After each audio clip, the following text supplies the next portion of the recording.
Morning to all. Last క్లాస్లో chromatography యొక్క classification గురించి మాట్లాడాను.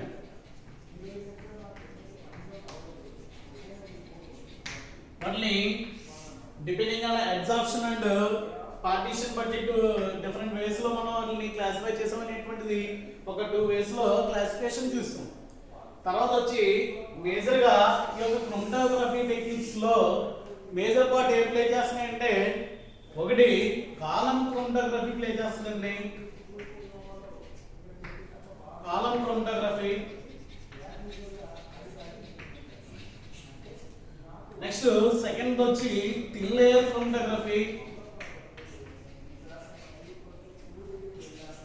Thin layer chromatography. And third వచ్చి పేపర్ క్రోమటోగ్రఫీ.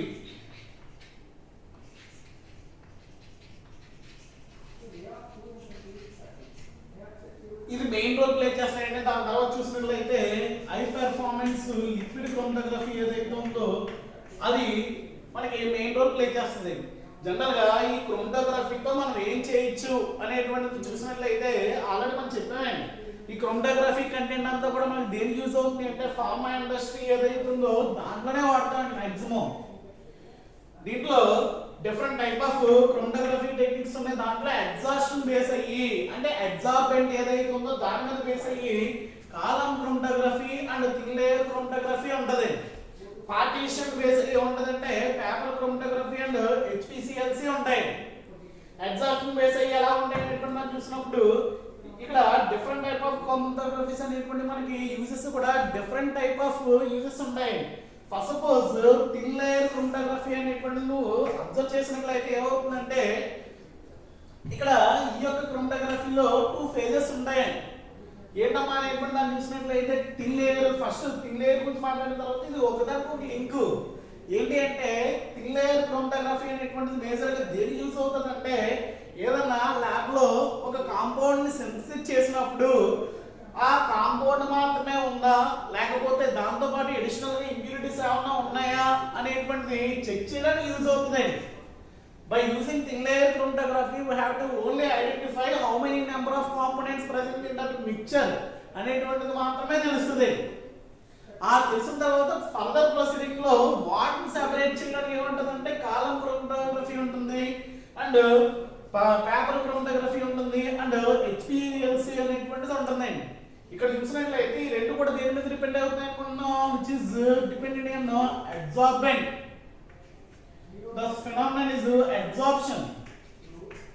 Absorption phenomenon మీద ఉంటదని చెప్తున్నాం. ఇది ఎలా ఉంటదన్నా ఇక్కడ పార్టీషన్ మీద ఉంటది. ఈ యొక్క పార్టీషన్ అంటే ఇక్కడ దీంట్లో చూసినట్లయితే first suppose thin layer chromatography గురించి మాట్లాడినప్పుడు కొన్ని విషయాలు మాట్లాడాలి. థిన్ లేయర్ క్రోమటోగ్రఫీలో ఏమేమి ఉంటాయి, అసలు దీంట్లో ఉన్నటువంటి విషయాలు ఏంటని మనం చూసినప్పుడు జనరల్ గా మనకి మొబైల్ ఫేజ్, స్టేషనరీ ఫేజ్ బట్టి చూసినట్లయితే డిఫరెంట్ ఆపరేటర్స్ అనేటువంటిది ఉంటుంది. క్రోమటోగ్రఫీ అంత జరిగినా సరే stationary phase, mobile phase type అలా క్లాసిఫికేషన్ లో చూస్తాం మనం. Stationary phase, mobile phase and అది ఏ టైప్ లోకి వస్తుందో చూద్దాం.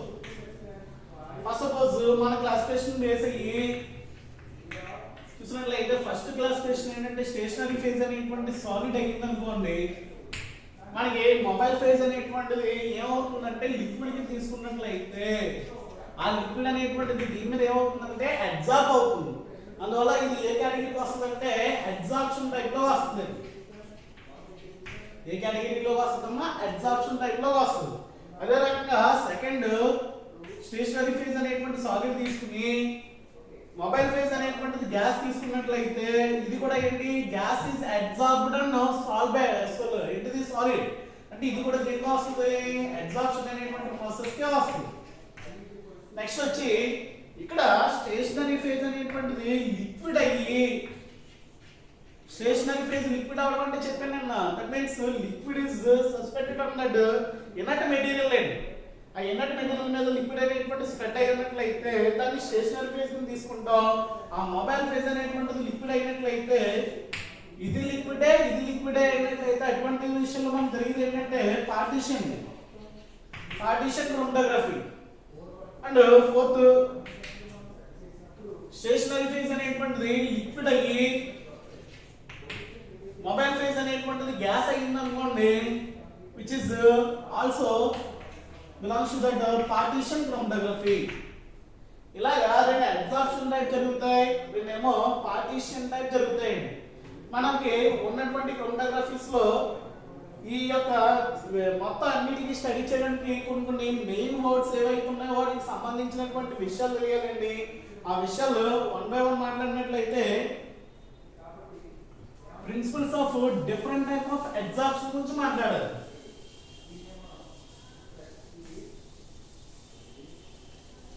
జనరల్ గా ఇక్కడ first paper thin layer chromatography గురించి అంటే ఏంటి అనేటువంటి విషయాలు చూసినట్లయితే ఇక్కడ ఫస్ట్ దీని గురించి మాట్లాడదామండి. అంటే యాక్చువల్గా ఈ యొక్క థిన్ లేయర్ క్రోమటోగ్రఫీ గురించి మీకు సెకండ్ యూనిట్ లో ఉంటది, బట్ ఇది మీకు కొద్దిగా లింకప్ అవ్వాలంటే వాట్ ఈస్ వాట్ అనేటువంటి విషయం జస్ట్ తెలుసుకున్నట్లయితే మనకి అది ఏంటనేటువంటిది క్లియర్ గా ఐడియా వస్తుందమ్మా.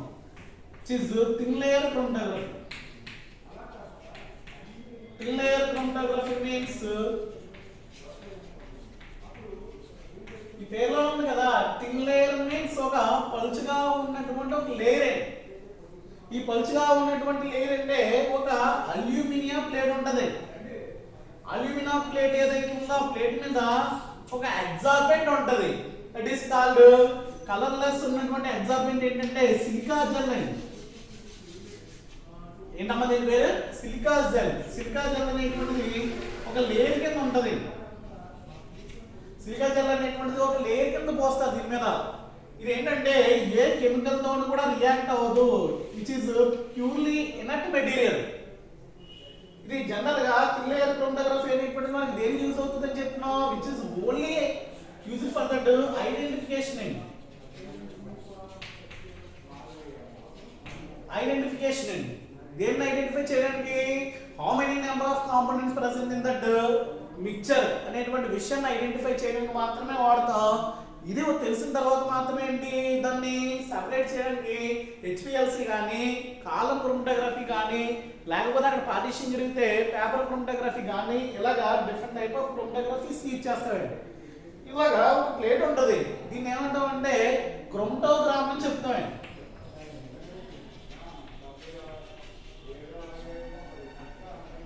క్రోమటోగ్రామ్ అని చెప్తాం. ఇప్పుడు సపోజ్ ల్యాబ్ లో ఏదన్నా ఒకటి సెన్సిస్ చేశారు, ఏదో పారాసిటమాల్ కాంపౌండ్ అనేటువంటి సెన్సిస్ చేసిన తర్వాత ఆ యొక్క బ్యాచ్ ఏదైతే ఉందో దానికి సంబంధించి జస్ట్ స్మాల్ అమౌంట్ ఏం చేస్తామంటే ఒక పారాసిటమాల్ మాత్రమే ఉందా లేకపోతే డిఫరెంట్ టైప్ ఆఫ్ కాంపౌండ్స్ అనేటువంటి దీంతో మిక్స్ అయిపోయినాయా అనేటువంటి చెక్ చేస్తామండి. ఎలా చెక్ చేస్తామంటే ఈ ప్లేట్ ఏదైతే ఉందో ఆ ప్లేట్ కి దీన్ని ఎలా కట్ చేస్తామంటే ఇంచుమించు ఒక 6 centimetres length and 3 centimetres width ఉండాలి. ఒక 6 centimetres length and 3 centimetres width ఉండాలి. ఇలా కట్ చేస్తాం ప్లేట్. అల్యూమినియం ప్లేట్ అది, దాని మీద సిలికా జెల్ కోటింగ్ ఉంటుంది. అంటే వైట్ మనకి టాల్కం పౌడర్ ఉంటుంది కదా, మొక్కను రాసుకునేటువంటి పౌడర్ ఏదైతుందో అలా వైట్ కలర్ లో ఉంటుంది సిలికా జెల్ అనేటువంటిది.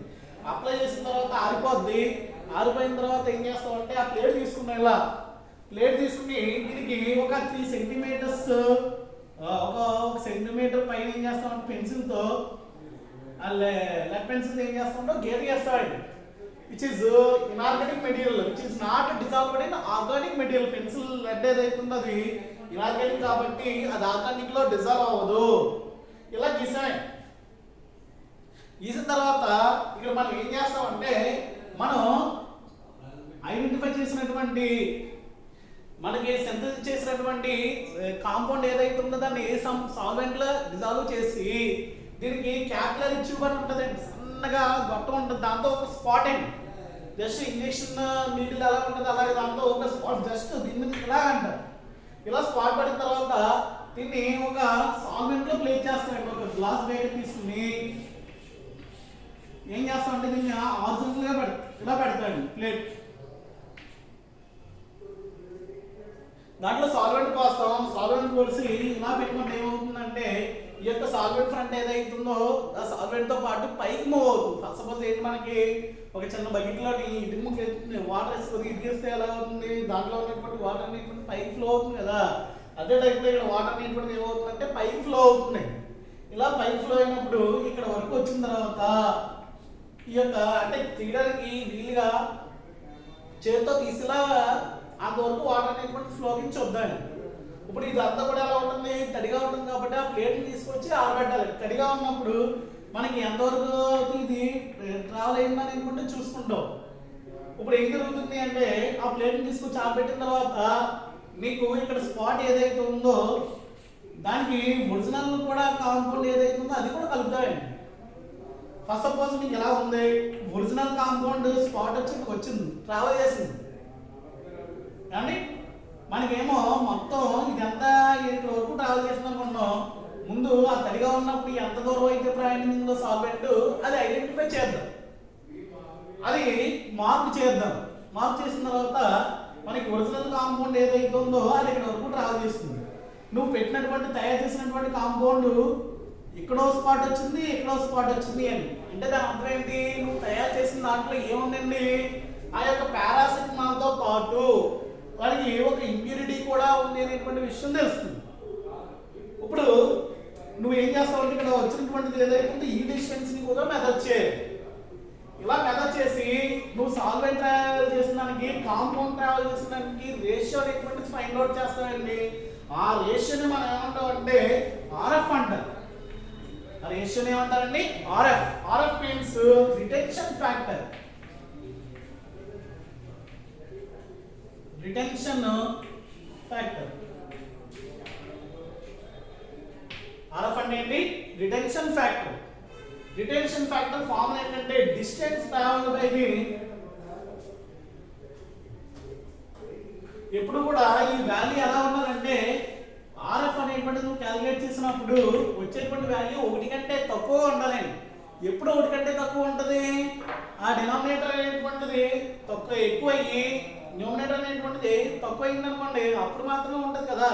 అంటే ఏంటి, పైన ఏముండాలంటే ఎప్పుడు కూడా కాంపౌండ్ ట్రావెల్ చేసినటువంటి డిస్టెన్స్, కింద ఏముండాలి సాల్వెంట్ ట్రావెల్ చేసినటువంటి distance. That is nothing but distance travelled by the distance travelled by compound and distance traveled by the solvent. Traveled by solvent. Suppose ఇది ఒక 5 సెంటీమీటర్లోనే ఇది ఒక 4 సెంటీమీటర్లు ట్రావెల్ చేస్తుంది అనుకో, అప్పుడు ఏమవుతుంది, డిస్టెన్స్ ట్రావెల్ బై కాంపౌండ్ అంటే 4 ట్రావెల్ చేస్తుంది. డిస్టెన్స్ ట్రావెల్ బై సాల్వెంట్ అంటే ఎంత 5 ట్రావెల్ చేస్తుంది. అంటే ఇది ఎంత అయింది 0.8 అయింది. అంటే which is always less than ఉన్నాయి కదా. ఆర్ఎఫ్ వాల్యూ ఏదైతే ఉందో, ఆర్ఎఫ్ అనేటువంటి రిటార్డేషన్ ఫ్యాక్టర్, దీనికి ఫ్యాక్టర్స్ కూడా ఇంప్లిమెంట్ చేసేటువంటి విషయాలు కూడా ఉన్నాయండి. మీరు అన్ని కూడా ఐడెంటిఫై చేయాలి. జస్ట్ వాట్ ఈస్ వాట్ అనేటువంటి తెలుసుకోవడానికి మాత్రం ఇది ఉందా. ఇక టిఎల్సిలో స్టేషనరీ ఫేజ్ అనేటువంటిది సిలికా జెల్ అవుతుంది, మొబైల్ ఫేజ్ అనేటువంటిది లిక్విడ్ అవుతుంది. నువ్వు తీసుకునేటువంటి సాల్వెంట్ ఏదైతే ఉందో, నువ్వు సాల్వెంట్ లో పెట్టావు కదా అది మొబైల్ ఫేజ్. నువ్వు ప్లేట్ పెట్టావు కదా ఆ ప్లేట్ ఏదైతుందో అది ఏమవుతుందంటే స్టేషనరీ ఫేజ్ అవుతుందమ్మా. దానికి సంబంధించి నువ్వు ఇలాగా ఎన్ని కాంపౌండ్స్ ఉన్నాయి, ఏం జరుగుతుంది అనేటువంటి విషయాలన్నీ కూడా దీంట్లో మనం ఫైండ్ అవుట్ చేయొచ్చు. మనకి దీంట్లో యూజ్ అవుతుంది ఏంటంటే ఆర్ఎఫ్ అనేటువంటిది ఏదైతే ఉందో ఆర్ఎఫ్ సంబంధించినటువంటి వాల్యూ వస్తాయి. ఇంకా బ్రీఫ్ గా ఈ యొక్క మొత్తం థిన్ లేయర్ క్రోమటోగ్రఫీ గురించి ఈ యొక్క చాప్టర్ వచ్చినప్పుడు చెప్తాను. జస్ట్ వాట్ ఈస్ వాట్ అనేటువంటి తెలియకుండా మన ఫ్రంట్ దాంట్లో కలపడదు అనేటువంటి విషయంగా చెప్పడం జరిగింది. అంటే టిఎల్సి యూజ్ చేసి నువ్వు ఏం చేస్తావు, ఇలాగా ఒకే కాంపౌండ్ ఉందా లేకపోతే మోర్ నెంబర్ ఆఫ్ కాంపౌండ్స్ ఉన్నాయా అనేటువంటి విషయాన్ని నువ్వు ఐడెంటిఫై చేస్తావు. ఎప్పుడైతే ఐడెంటిఫై చేసావో దాన్ని యూజ్ చేసుకుని నువ్వు ఇక్కడ కాలం క్రోమటోగ్రఫీ అనేటువంటి సెకండ్ ఉంటుందండి. దాన్ని యూజ్ చేసుకుని ఏం చేస్తావు, సెపరేట్ చేస్తావు అమ్మ కాంపౌండ్స్ని. అంటే small amount of compounds separate చేయడానికి మనం వాడేటువంటి ఒక క్రోమటోగ్రఫీ టెక్నిక్ ఏంటంటే కాలం క్రోమటోగ్రఫీ. అది ఎలా ఉంటుందో చూద్దాం, ఆ కాలం ఎలా ఉంటుందో చూద్దాం.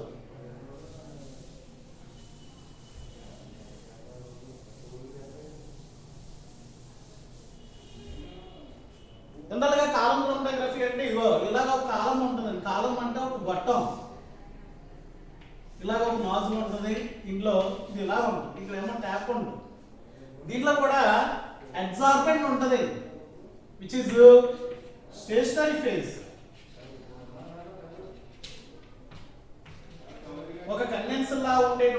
apparatus ఇది స్టేషనరీ ఫేజ్. దీంట్లో ఏముంటదంటే ఇక్కడ కూడా సిలికా జెల్ అనేటువంటిది పోస్తాం.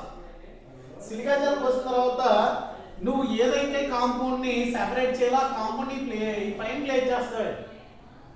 దాని మీద ఏం ప్లేస్ చేస్తావు అంటే ఇలాగా కార్బన్ ప్లేస్ చేస్తావు. కార్బన్ ప్లేస్ చేసి దీని మీద ఏం చేస్తావంటే సాల్వెంట్ అనేటువంటిది పోసేస్తావు. ఇది కాంపౌండ్ సెపరేషన్ కాంపౌండ్స్. ఇది మన వేసేటువంటిది ఏంటంటే సాల్వెంట్. ఈ సాల్వెంట్ ఏమంటాం అంటే మనం ఎల్యూటెంట్స్ అంటామండి. ఈ సాల్వెంట్స్ ఏవైతే ఉన్నాయో వాటిని ఏమన్నా అంటే ఎల్యూటెంట్స్. ఎల్యూటెంట్స్ అంటే ఏం చేస్తాయంటే ఇది జనరల్ గా ఏ కాంపౌండ్ సెపరేట్ చేయడానికి వాడతారంటే కాలం క్రోమటోగ్రఫీ అనేటువంటిది. Second one is column chromatography.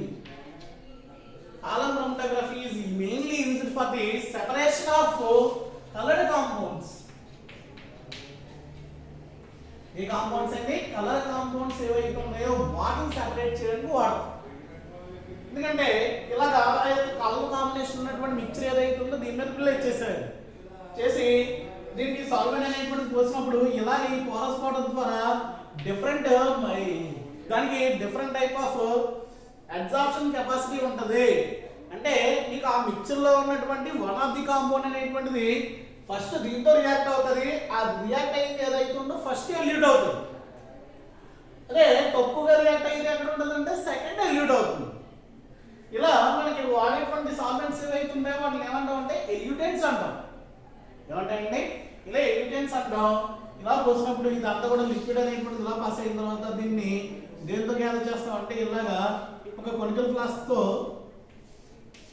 మనం different type of conical flask తో గ్యాదర్ చేస్తాం. అంటే ఇది ఎల్యూషన్ అనేటువంటిది ఇంచుమించు 10 or 20 టైమ్స్ చేయాలి. ఇంచుమించు 20 కొనికల్ ఫ్లాస్క్ తీసుకున్నాం అనుకో ఫస్ట్ ఏమవుతుంది ఓన్లీ ఫస్ట్ కాంపౌండ్ అంటే దీంతో ఏదైతే రియాక్ట్ అవుతుందో అది దిగుతుంది. ఇలా వచ్చినప్పుడు డిఫరెంట్ టైప్ ఆఫ్ కలర్స్ ఉంటాయి. ఇదన్నీ కూడా మీకు విజువల్ గా చూపించాలండి. ఇదంతా కూడా నేను ఏదైతే క్రోమటోగ్రఫీ క్లాసులు చెప్పానో అన్ని క్లాసులు కూడా మీకు విజువల్ గా చూపించడం జరుగుతుంది. మొత్తం వీడియోలు ఉన్నాయండి. వీడియోలు చూస్తే మీకు ఒక ఐడియా వస్తుంది. ఎగ్జామ్స్ రాసినప్పటికీ ఆ వీడియోలన్నీ కూడా మీకు ప్రజెంట్ చేయడం జరుగుతుంది. ఆ వీడియోస్ లో మొత్తం ఏం జరుగుతుంది అనేటువంటి విషయం అంతా కూడా తెలుస్తుంది. ఫస్ట్ ఆ రెండు కాంపౌండ్లు ఏదైతే ముందు వస్తుందో అది వస్తుంది. అలాగా ఒక 5 వచ్చిన తర్వాత 5 కొనికల్ క్లాసులు తీసుకోండి. ఆ 5 వీక్ లో అది వస్తుంది. మరి 6th వచ్చినప్పటికి ఏమవుతుంది 6th వచ్చినప్పటికి ఫస్ట్ కాంపౌండ్ తో పాటు సెకండ్ కాంపౌండ్ కూడా రావడం మొదలవుతుంది కదా. అంటే 6th దాంట్లో ఏముంటుందండి రెండు ఉంటాయి. ఏముంటాయి ఫస్ట్ ది ఉంటుంది సెకండ్ ది ఉంటుంది. మళ్ళీ దాన్ని పైకి ప్లేస్ చేసి మళ్ళీ ఎల్యూట్ చేయలేండి. అలాగా 6 నుంచి 10 వరకు కూడా ఏమొస్తాయంటే అంటే 7th నుంచి 10 వరకు ఇంకా ఏం మిగులుతుంది సెకండ్ కాంపౌండ్ ఏదైతే ఉందో అది ఎల్యూట్ అవుతుంది. ఇలాగా దాని యొక్క ఎల్యూటెంట్ కెపాసిటీని బట్టి మనకి ఆ కాలంలో డిఫరెంట్ టైప్ ఆఫ్ కాంపౌండ్స్ అనేటువంటివి సెపరేట్ అవుతాయి. ఇలా సెపరేట్ అయ్యేటువంటి విధానం మనం ఏమంటామంటే principle of differential migration of absorption అంటాం. Which is called principles of differential migration of absorption. Differential migration of absorption అంటే దాని అర్థం దాని యొక్క కెపాసిటీని బట్టి అవి అబ్జార్బ్ అయ్యి మనకి ఎల్యూట్ అవడం అనేటువంటి విషయాలు అనేటువంటివి జరుగుతాయి. ఇలాగా మనం వాడేటువంటిది సిరీస్ ఏదైతే ఉందో వీటిని ఎల్యూటెంట్స్ అంటాం. ఇక్కడ వాడేటువంటివి ఏవైతే ఉన్నాయో వీటిని ఏమంటాం అంటే అబ్జార్బెంట్స్ అంటాం. అబ్జార్బెంట్స్ ఎలాంటి లక్షణం ఉండాలంటే ఇవి నువ్వు తీసుకునేటువంటి కాంపౌండ్ తో కానీ నువ్వు పోసేటువంటి సాల్వెంట్ తో కానీ రియాక్ట్ అవ్వకూడదు. ఇనట్ గా ఉండాలండి. ఇనట్ గా ఉండేటువంటి కాంపౌండ్స్ మాత్రమే చూస్ చేసుకుంటాం. ఎలాగా అబ్జార్బెంట్స్ గా. ఇది అలాగా టిఎల్సీలో కానీ కాలంలో జరిగేటువంటి విషయాలు అయితే ఈ రకంగా ఉంటాయి. నెక్స్ట్ వచ్చి దీంట్లో మనకి పేపర్ క్రోమటోగ్రఫీ గురించి మాట్లాడాలి. ఇదంతా కూడా దేని జరిగింది అబ్జార్ప్షన్ జరిగింది. కాలంలో అన్న టిఎల్సీలో అన్న ఏం జరిగిందండి అబ్జార్ప్షన్ జరిగింది. ఇప్పుడు నెక్స్ట్ వచ్చి పేపర్ క్రోమటోగ్రఫీ ఉందండి యూనిట్ మెయిన్. దీంట్లో పేపర్ క్రోమటోగ్రఫీలో ఏం జరుగుతుందంటే పార్టీషన్ జరుగుతుంది. ఆ పార్టీషన్ జరుగుతుంది ఎలా జరుగుతుంది, ఆ పేపర్ క్రోమటోగ్రఫీ అంటే ఏంటి, అసలు దాంట్లో ఎన్ని రకాలు ఉన్నాయి, ఇవన్నీ క్లాసులు కూడా మండే చూద్దాం. కానీ మీకు జస్ట్ ఏంటంటే ఈ యొక్క చాప్టర్లో ఇప్పుడు చెప్పడానికి ప్రిన్సిపల్ ఆఫ్ డిఫరెన్షియల్ మైగ్రేషన్ గురించి చెప్పాం. అండ్ ఆర్ఎఫ్ వాల్యూ ఏదైతే ఉందో ఆర్ఎఫ్ వాల్యూ ఎలా కట్టాలి అనేటువంటి చెప్పాం. ఆర్ఎఫ్ వాల్యూ అనేటువంటి పిఎల్సీని బట్టి వస్తుంది. డిఫరెన్షియల్ మైగ్రేషన్ అనేటువంటిది కాలం క్రొమటోగ్రఫీలో మనకి తీసుకునేటువంటి ఎగ్జార్బెంట్స్ బట్టి ఉంటుంది. నెక్స్ట్ పేపర్ క్రొమటోగ్రఫీ అనేటువంటిది నెక్స్ట్ క్లాస్లో చూద్దాం.